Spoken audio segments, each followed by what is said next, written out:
اور تو اب تم چاہتی ہو کہ میں سارا کھانا تمہیں اپنے ہاتھوں سے کھلاؤں؟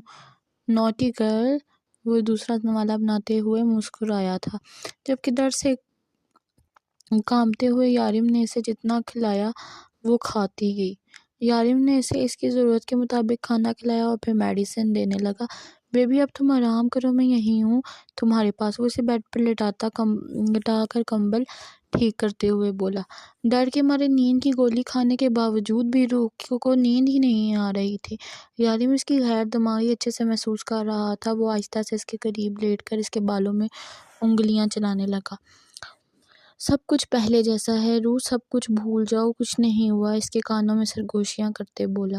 اس کی ہر بات پر اس کا دل چاہا کہ وہ پھوٹ پھوٹ کر رو دے۔ کتنے آرام سے اس شخص نے اس کا اعتبار توڑ دیا۔ ویسے اب وہ ڈیول کے ساتھ ہی رہے گی یا اسے چھوڑ کر چلی جائے گی؟ شریف کو جب سے پتہ چلا تھا کہ روح سب کچھ جان چکی ہے، وہ پریشان تھا، نہ جانے روح کیا فیصلہ کرے۔ اب وہ خضر سے پوچھنے لگا، تمہیں کیا لگتا ہے ڈیول اسے فیصلہ کرنے کا حق دے گا؟ خضر اس کی طرف دیکھ کر پوچھنے لگا۔ کسی غلط فہمی میں رہنے کی ضرورت نہیں ہے، شریف ڈیول اسے کہیں نہیں جانے دے گا، وہ اسے اپنے ساتھ ہی رکھے گا۔ بس دعا کرو کہ روح اس حقیقت کو قبول کر لے، بس دعا کرو کہ روح اس حقیقت کو قبول کر لے، کیونکہ رہنا تو اب اسے ڈیول کے ساتھ ہی ہے۔ تم معصومہ کو اس بارے میں کچھ مت بتانا، میں نہیں چاہتا کہ یہ بات باہر نکلے، خضر نے کہا تو شریف کو ایک بار پھر سے غصہ آ گیا۔ آخر وہ ہر بات میں معصومہ کو شامل کیوں کرتا تھا؟ دیکھو خضر، معصومہ کسی کی کوئی خبری نہیں ہے جو خبر باہر لے جائے گی، شریف نے غصے سے کہا، لیکن اس وقت اس کا لڑنے کا کوئی موڈ نہ تھا۔ میں ایسا نہیں کہہ رہا شریف، لیکن میں نے خود اسے انسپکٹر سے بات کرتے ہوئے سنا، وہ اسے ہماری خبریں دیتی ہے، تم گارنٹی لے لو وہ بھی وکرم کے بارے میں بھی جانتا تھا، اور اسے سب کچھ بتانے والی ہی معصومہ ہے۔ تم یقین کرو یا نہ کرو، میں نے ڈیول کو اس بارے میں بتایا تھا، لیکن اس نے کہا کہ وہ ہماری ساری باتیں پہلے تمہیں بتانی چاہیے تاکہ تمہیں بعد میں برا نہ لگے، ورنہ تم جانتے ہو ڈیول کے ساتھ غداری کرنے والوں کا انجام کیا ہوتا ہے۔ وہ اس کا کندھا تھپتھپا کر باہر جانے لگا۔ میں ثابت کروں گا خضر کہ معصومہ اس سب میں ملوث نہیں ہے، پھر تمہیں سب کے سامنے سے معافی مانگنی ہوگی، وہ غصے سے بولا۔ افسوس تمہیں ہم پر یقین نہیں ہے شریف، محبت اندھی ہوتی ہے، وہ نفی میں سر ہلاتا ہوا باہر نکل گیا۔ اس کی اچانک آنکھ کھل گئی، پھر سے وہی منظر آنکھوں کے سامنے تھا جو اس نے اپنی آنکھوں سے دیکھا تھا۔ زمین پر تڑپتا ہوا آدمی، اس کے قریب کھڑا ظالم درندہ جو پل میں اس کی زندگی چھین گیا۔ وہ ایک بار پھر سے نڈھال سی ہو کر بستر پر گر گئی۔ میں نہیں رہ سکتی ایسے لوگوں کے بیچ، یہ سب لوگ قاتل ہیں، مجھے میرے گھر واپس جانا ہے، مجھے پاکستان واپس جانا ہے۔ کیا کوئی بھی ایسا نہیں جو میری مدد کر سکے؟ سارم سے بھی میں رابطہ نہیں کر سکتی، بس وہی میری مدد کر سکتا ہے۔ کاش میں پہلے اس کی باتوں پر یقین کر لیتی۔ میں سارم سے رابطہ کیسے کروں؟ وہ بے بسی سے سوچنے لگی۔ پھر دماغ میں ایک خیال آیا، کل رات یارم نے اسے کہا تھا کہ وہ فاطمہ بی بی سے اس کی بات کروائے گا۔ اگر وہ فاطمہ بی بی سے بات کر کے سارم کا نمبر انہیں دے دے کہ ساری بات سارم تک پہنچا دیں تو ہاں یہ ہو سکتا ہے، مگر اس کے لیے یارم سے بات کرنی ہوگی۔ ایک بار پھر سے اس کی آنکھوں میں آنسو آ گئے۔ یارم کا دھوکا ایک بار پھر سے یاد آنے لگا۔ وہ شخص اس کے سامنے کیا تھا اور اس کے پیچھے کیا؟ وہ یہی سوچتی اٹھ کر باہر آئی۔ یہاں یارم کچھ لوگوں کے ساتھ کھڑا تھا، نہیں انجان لوگ کون تھے؟ وہ سوچتے ہوئے ان کی طرف آئی۔ آؤ بیبی، میں کب سے تمہارا انتظار کر رہا تھا، اب طبیعت کیسی ہے تمہاری؟ وہ اس کے قریب آ کر پوچھنے لگا۔ روح جواب میں کچھ نہیں بولی۔ یارم بھی اس کی اس نظر اندازی کو نظر انداز کر گیا۔ آؤ تمہیں کچھ لوگوں سے ملواتا ہوں۔ اس نے ان لوگوں کی طرف اشارہ کیا جہاں ایک عورت جس کی عمر تقریباً 50 سال ضرور ہوگی، شکل سے تو انگریز لگ رہی تھی، جبکہ ساتھ 30 سال کی لڑکی تھی جس نے عبایا پہن رکھا تھا۔ ان کے پیچھے 2 آدمی کھڑے تھے جو یقیناً یارم کی عمر کے ہوں گے۔ یہ میری ہیں، اس نے عورت کی طرف اشارہ کیا، آج سے کھانا یہ بنائے گی اور یہ شفا گھر کے کام کاج کرے گی۔ یہ آصف ہے واچ مین، اور رفیق گھر سے باہر کوئی بھی کام ہو تو یہ کرے گا۔ آج سے تم اپنی صحت پر دھیان دو گی، بہت بیمار رہنے لگی ہو، آج سے میں اور تم بس ایک دوسرے کا خیال رکھیں گے۔ وہ مسکرا کر اس کا ہاتھ اپنے لبوں تک لے کر گیا۔ ان لوگوں کے ہوتے ہوئے اس گھر میں آنے کی کوئی ہمت نہیں کرے گا۔ دن میں یہ سب تمہارے ساتھ ہوں گے اور رات میں میں۔ اب میں تمہاری جان پر کوئی رسک نہیں لے سکتا۔ آپ سب کو میں نے یہ کام کاج سمجھا دیے ہیں، اس کے علاوہ سب سے ضروری کام ہے میری بیوی کا خیال رکھنا، اور اس کام میں مجھے کوئی شکایت نہیں ملنی چاہیے۔ وہ ان سب کو جانے کا بول کر روح کی طرف پلٹا۔ تم ناشتہ کر لو، میں تمہیں تمہاری میڈیسن دیتا ہوں۔ وہ بالکل نارمل ہی بات کر رہا تھا۔ روح بھی اپنے آپ کو نارمل ظاہر کرنے کی کوشش کر رہی تھی۔ وہ فاطمہ بی بی سے بات کرنی ہے، روح نے ہمت باندھ کر کہا۔ یارم نے ایک بھرپور نظر اس کی طرف دیکھا۔ روح پلیز پلاننگ مت کرو یار، میں نے کہا نا سب کچھ بھول جاؤ۔ تم یہاں سے نکل نہیں سکتی اور نہ ہی کسی سے بات کر سکتی ہو۔ جب مجھے یقین ہو جائے گا سب کچھ نارمل ہو چکا ہے، میں تمہاری فاطمہ بی بی سے بات کروا دوں گا، اور اپنے بچکانہ ذہن پر زیادہ زور ڈالنے کی ضرورت نہیں ہے، ایسی گیمز بہت کھیل چکا ہوں میں۔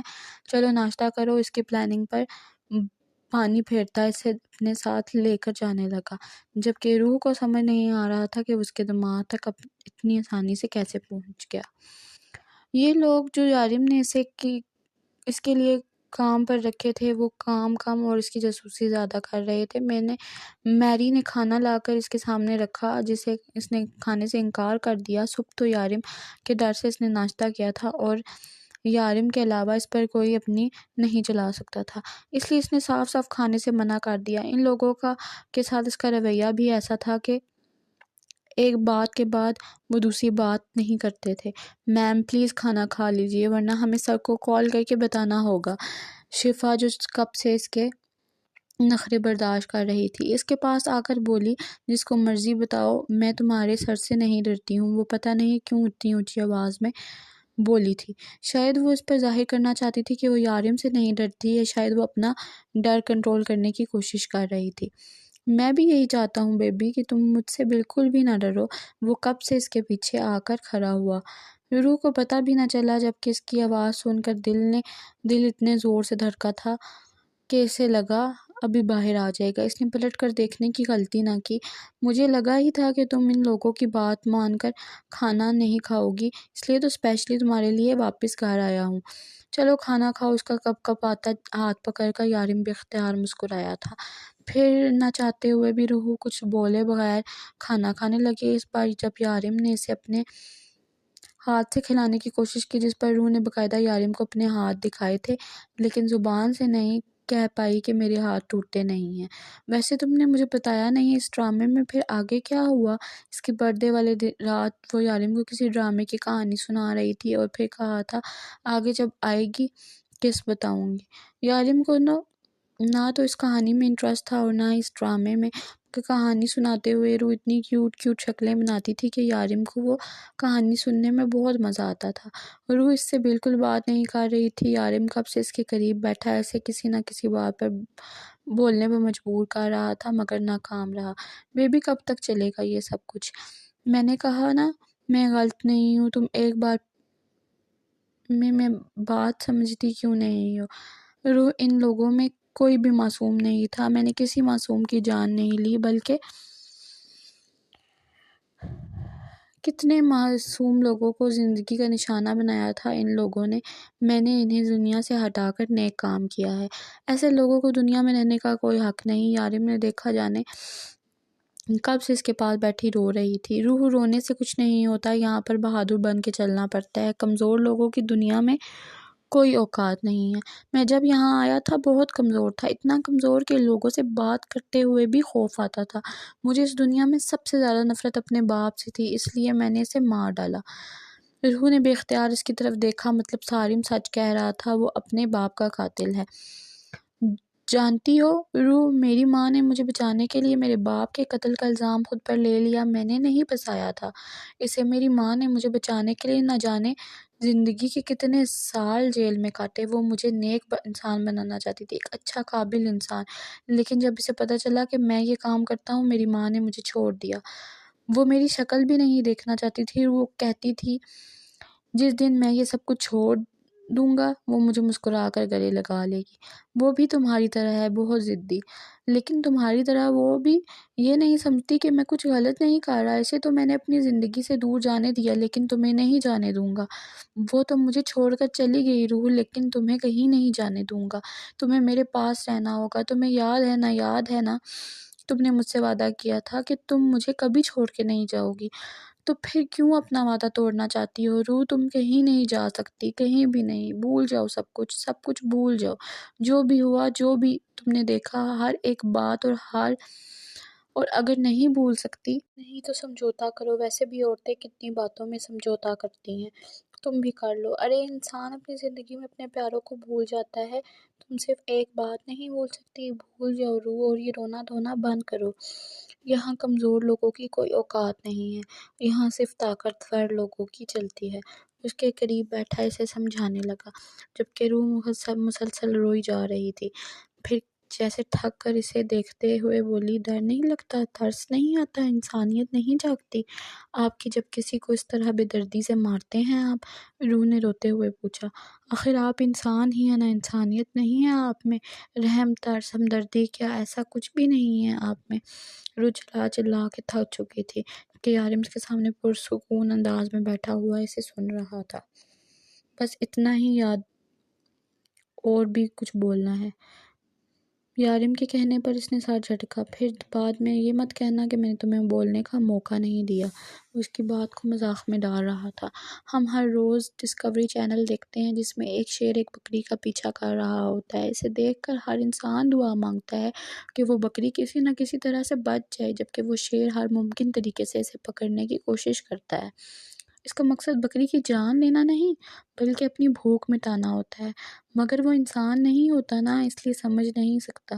اس کے اندر انسانیت نہیں جاگتی، اور وہ بکری کو شکار کرنے کی کوشش میں لگا رہتا ہے۔ اور شیر کی اس کوشش کے ساتھ ہم سب لوگ یہ دعا مانگ رہے ہوتے ہیں کہ وہ بکری بچ جائے، وہ اس شیر کا شکار نہ ہو۔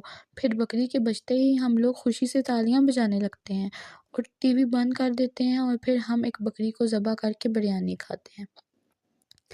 تب ہماری انسانیت کہیں نہیں جاگتی، ہمیں نہ اس بکری پر رحم آتا ہے اور نہ اس سے ہمدردی محسوس ہوتی ہے، کیونکہ یہاں معاملہ پیٹ کا ہے۔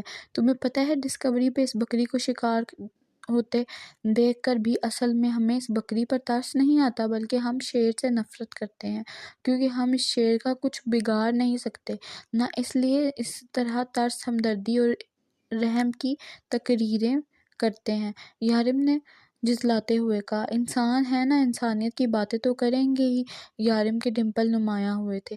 شیر ہو یا انسان، اپنی بھوک مٹاتے وقت ترس نہیں کھاتا۔ وہ مسکراتے ہوئے بولا۔ روح سر جھٹک کر منہ تو موڑ گئی۔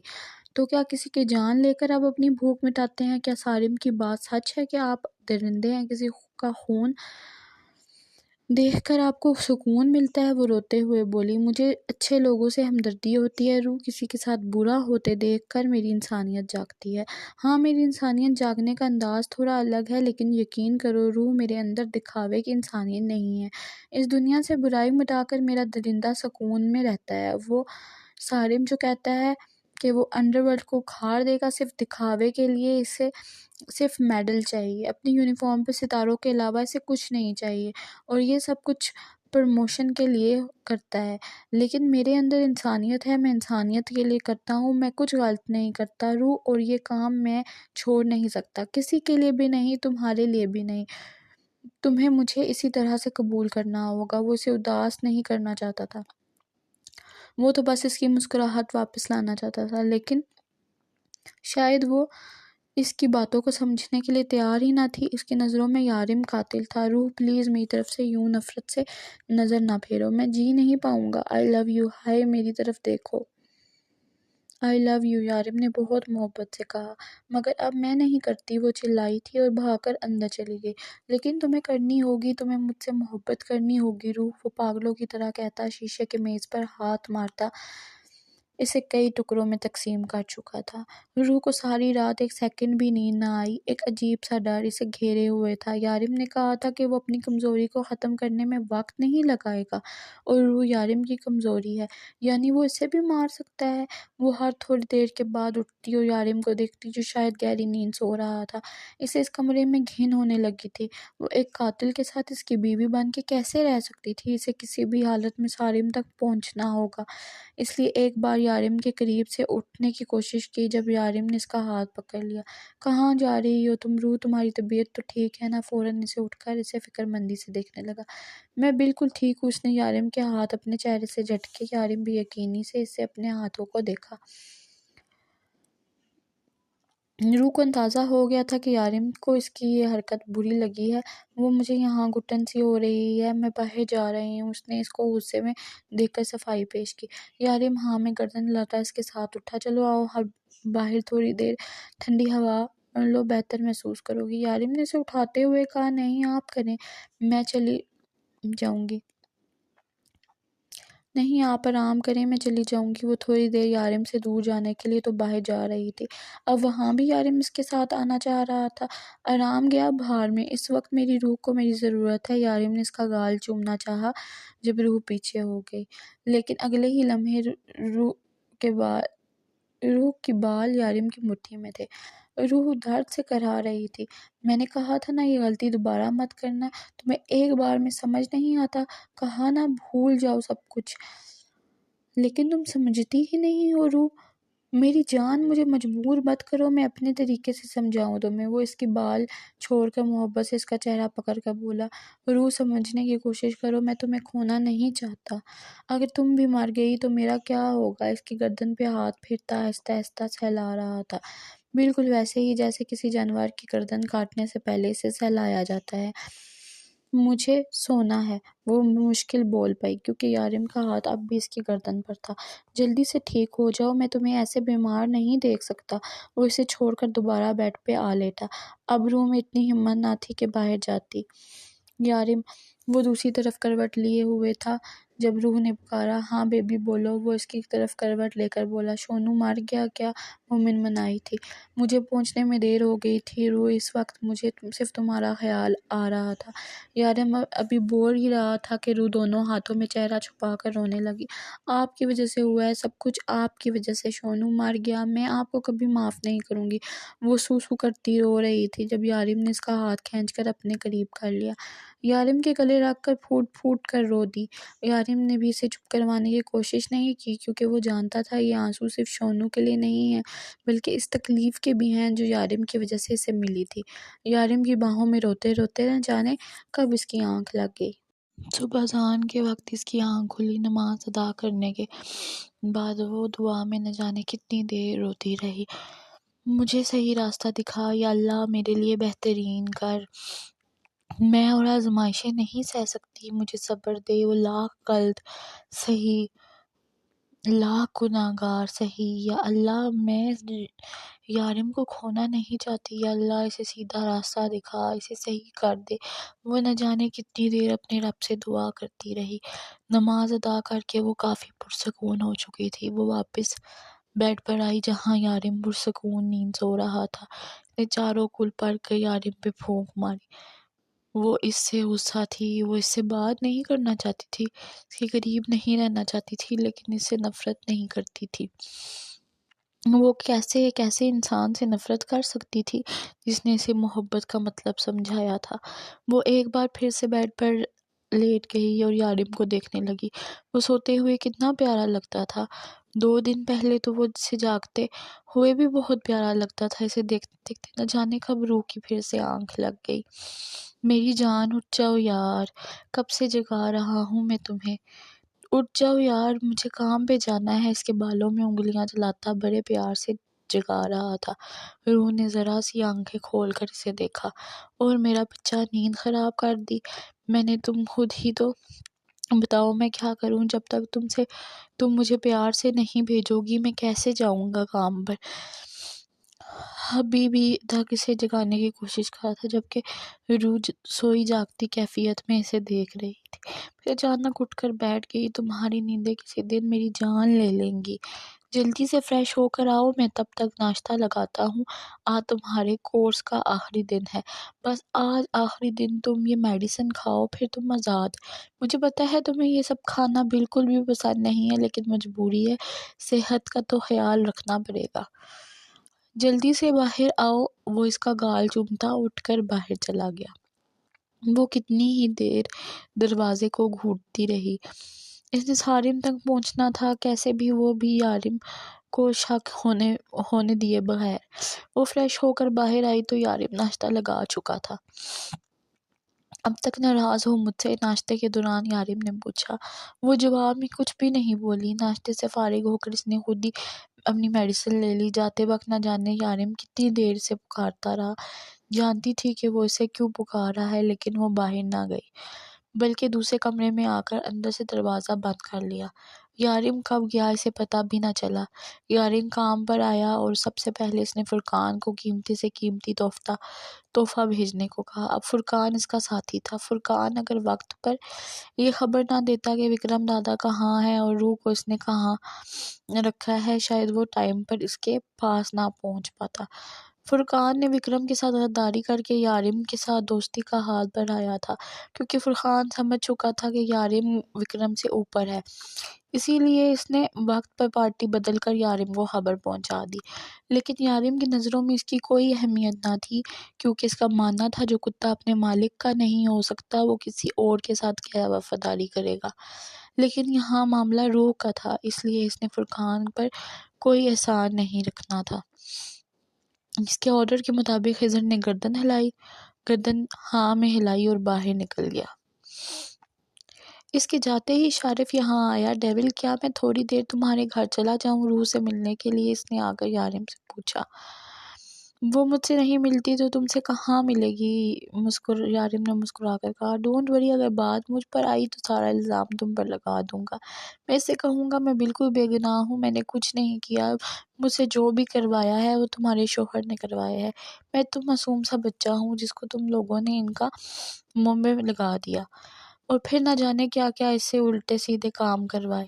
وہ معصومیت کے سب ریکارڈ توڑتے ہوئے بولا۔ اگر وہ روح کے سامنے اس طرح سے کہتا تو یقیناً روح اس پر یقین کر لیتی۔ واہ کاش میری بھی شکل تمہاری طرح معصوم ہوتی، ایسی معصوم سی شکل بنا کے میں بھی کہہ دیتا کہ میں نے کچھ نہیں کیا اور کسی نہ کسی پر الزام لگا دیتا۔ لیکن افسوس، جاؤ جا کر ٹرائی کر لو، ہو سکتا ہے تم سے بات کر ہی لے اور اس کے سامنے میرے خلاف کوئی بھی بکواس کرنے کی ضرورت نہیں ہے۔ شارف کا کیا بھروسہ اپنے کیے پر عمل کر کے یہ سب کچھ جو اس نے اپنے بچاؤ کے لیے سوچا ہے کہہ ہی نہ دے اسے۔ ڈونٹ وری، وہ مسکرا کر باہر نکل آیا۔ اجازت دی؟ ڈیول سر نے معصومہ کب سے باہر اس کا انتظار کر رہی تھی۔ ہاں اجازت تو اس نے دینی ہی تھی، چلو چلتے ہیں، شارف نے کہا تو وہ اس کے ساتھ چل دی۔ شارف کے کافی دیر انتظار کرنے کے بعد روح باہر نہیں نکلی تھی۔ شارف کو یہ بات بری نہیں لگی تھی، کیونکہ وہ جانتا تھا کہ اپنے بھائی کو ایک قاتل کے روپ میں دیکھنا اتنا آسان نہیں ہے۔ وہ اس کے سامنے آ کر بیٹھ گئی، بنا کچھ بولے، نہ جانے کتنی ہی دیر سے دیکھتی رہی۔ اس کی نظروں نے شارف کو شرمندہ کیا تھا۔ اگر معصومہ اس کی اتنی منت نہ کرتی تو وہ کبھی یہاں نہ آتا، لیکن معصومہ کا کہنا تھا کہ ہمیں اس سچویشن میں اس کا ساتھ دینا چاہیے، جس کی وجہ سے شارف یہاں آیا تھا۔ شارف بنا کچھ بولے کافی دیر تک وہیں بیٹھا رہا۔ ہمیشہ اس کے پاس نہ جانے کتنی باتیں ہوتی تھی روح سے کرنے کے لیے، لیکن آج اس کے پاس کوئی بات نہ تھی۔ تھوڑی دیر میں وہ اٹھ گیا۔ چلو معصومہ واپس چلتے ہیں، اس نے معصومہ کو مخاطب کیا۔ روح نے بھی اسے رکنے کے لیے نہ کہا۔ تم چلو، میں واش روم سے ہو کر آتی ہوں، معصومہ نے کہا تو شارف باہر نکل گیا۔ روح، واش روم کہاں ہے؟ معصومہ نے پوچھا تو روح نے اس کے پیچھے کی طرف اشارہ کیا۔ تمہارے روم میں جاؤں گی، یہ سرونٹس بھی یہی واش روم یوز کرتے ہوں گے، معصومہ نے کہا تو روح نے اسے اپنے بیڈ روم کا راستہ دکھایا اور خود بھی اس کے پیچھے آئی، جو کب سے اسے آنکھوں ہی آنکھوں میں کوئی اشارہ کر رہی تھی۔ کمرے میں قدم رکھا تو معصومہ نے فوراً کمرہ بند کر دیا۔ یہ کیا کر رہی ہو تم روح؟ روح نے اس طرح سے دروازہ بند کرنے پر گھبرا کر پوچھا۔ روح یہ موبائل رکھو، اس پر سارم کا نمبر سیو ہے، پلیز سب سے نظر بچا کر اس سے بات کر لو، وہ تم سے ضروری بات کرنا چاہتا ہے، اور پلیز میرا نام کہیں بھی نہ آئے۔ معصومہ منتیں کر کے کمرے سے باہر نکل گئی، جبکہ روح بے یقینی سے موبائل اپنے ہاتھ میں پکڑے کھڑی تھی۔ دماغ میں بس ایک ہی بات آئی تھی، تو کیا معصومہ سارم کے ساتھ ہے؟ اس نے سوچتے ہوئے موبائل کو دیکھا، پھر جلدی سے موبائل کمرے میں چھپا کر باہر نکل آئی تاکہ کسی کو شک نہ ہو، کیونکہ یہ بات تو وہ سمجھ چکی تھی کہ یہ سارے نوکر کوئی عام لوگ نہیں بلکہ یارم کے جاسوس ہیں جو اس پر نظر رکھے ہوئے ہیں، اس کے پل پل کی خبر یارم تک پہنچاتے ہیں۔ وہ کافی دیر باہر ہی رہی اور ان لوگوں کو دیکھتی رہی، آخر وہ کس طرح سے اس پر نظر رکھے ہوئے ہیں۔ شفا ہر تھوڑی دیر بعد کسی کو فون کرتی، جبکہ میری بار بار اسے مسکرا کر دیکھتی۔ وہ دونوں آدمی باہر ہی تھے، شاید انہیں اندر آنے کی اجازت نہ تھی، اس لیے تو اتنے دنوں سے اس نے ان لوگوں کو نہیں دیکھا۔ روح کو آج موقع ملا تھا یہ گھر ٹھیک سے دیکھنے کا۔ وہ جب سے آئی تھی اس نے تو گھر کو ٹھیک سے نہ دیکھا، اور وہ اپنے برتھ ڈے والی رات اس گھر میں آئی تھی، اس کے اگلے دن ہی ان لوگوں نے اسے کڈنیپ کر لیا۔ اس کے بعد جو حقیقت اس کے سامنے آئی، اس کو یہ گھر دیکھنے کا شوق ہی نہ رہا۔ یہ گھر ضرورت سے زیادہ بڑا تھا، جو کہ 2 منزلوں پر مشتمل تھا۔ اندازہ لگانا مشکل نہیں تھا، اس گھر میں 10 سے زیادہ رومز تھے، ایک بڑا سوئمنگ پول، کافی کھلا اور بڑا گارڈن، دیواروں کے ساتھ لگے رنگ برنگے پھولوں کے پودے، یہاں ہر رنگ کا، ہر نسل کا پھول موجود تھا۔ وہ لوگ مسلسل اس پر نظر رکھے ہوئے تھے، جبکہ روح بے نیازی سے پورے گھر کو آرام سے دیکھ رہی تھی۔ وہ گھر میں واپس آئی تو اس کی نظر اس کمرے پر پڑی جو اب بھی بند تھا، اور اس کی چابی یارم کے پاس تھی۔ اس نے وہ دیکھی تھی، یہ چابی تب بھی یارم کے پاس تھی جب وہ لوگ دوسرے فلیٹ میں رہتے تھے۔ یارم ایک چابی ہمیشہ اپنے پاس رکھتا تھا۔ ہنی مون پر بھی جس چھوٹے سے چاقو سے اس نے جانور کو مارا تھا، وہ چابی اسی چاقو کے ساتھ تھی۔ یارم نے ایک بار بھی اس کمرے کا دروازہ نہ کھولا تھا۔ پتہ نہیں اس کمرے میں کیا ہے، سارا گھر کھلا تھا، بس یہ ایک کمرہ لاک تھا۔ پتہ نہیں یارم یہ کمرہ کیوں لاک رکھتا تھا۔ روح کو یقین ہو گیا تھا کہ میری اور شفا اپنے اپنے کام میں مصروف ہو چکی ہیں، تو وہ آرام کرنے کا کہہ کر اپنے کمرے میں چلی گئی۔ ان لوگوں کو بتانا ضروری نہیں تھا، لیکن پھر بھی اس نے کہا تھا کہ اسے کوئی ڈسٹرب نہ کرے، وہ سونا چاہتی ہے۔ جس پر شفا نے مسکرا کر کہا، میم آپ آرام کریں، کوئی ڈسٹرب نہیں کرے گا۔ پھر وہ اپنے کمرے میں آ گئی۔ یس سر، میم بالکل ٹھیک ہیں، ابھی انہوں نے پورا گھر دیکھا ہے، آپ فکر نہ کریں، ہم ان کا خیال رکھ رہے ہیں، شفا نے کہا۔ اس نے کچھ کھایا؟ یارم نے فکر مندی سے پوچھا۔ یس سر، انہوں نے ابھی لنچ کیا اور کہا ہے کہ کوئی انہیں ڈسٹرب نہ کرے، وہ آرام کرنا چاہتی ہیں، شفا نے بتایا۔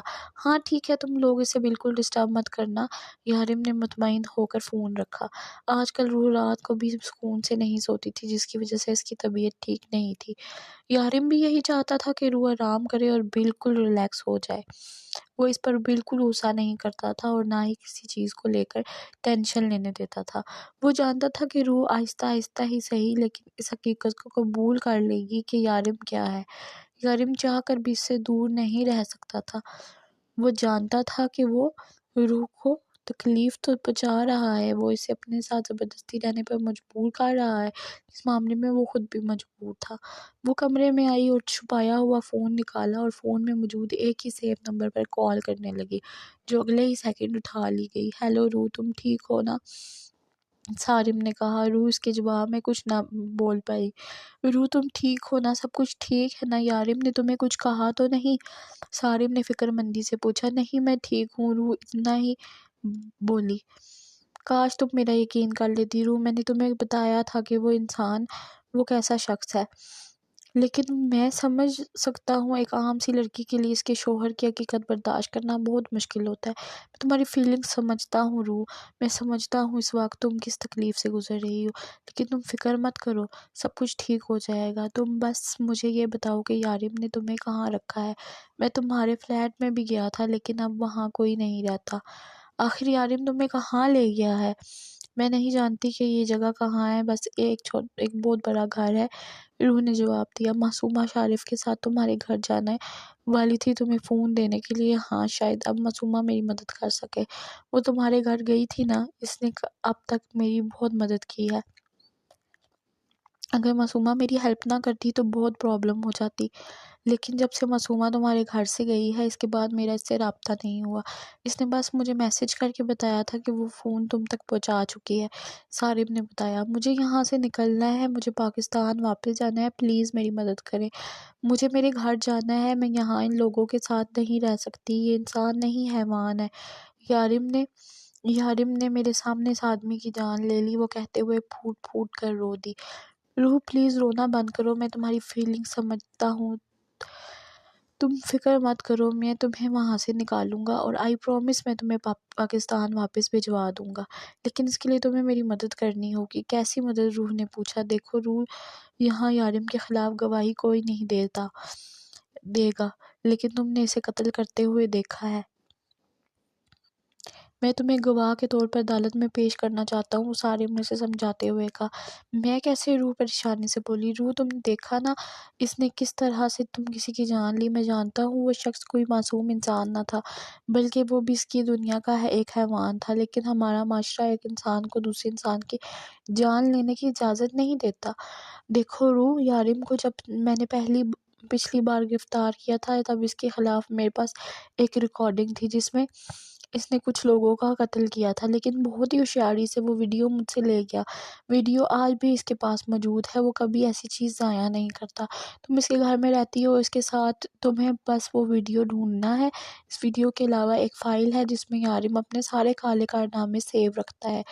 وہ جانتا ہے کہ وہ فائل سے پھنس سکتا ہے، لیکن اس کی وجہ یہ ہے کہ اسی فائل کی وجہ سے وہ دبئی کا ڈان ہے۔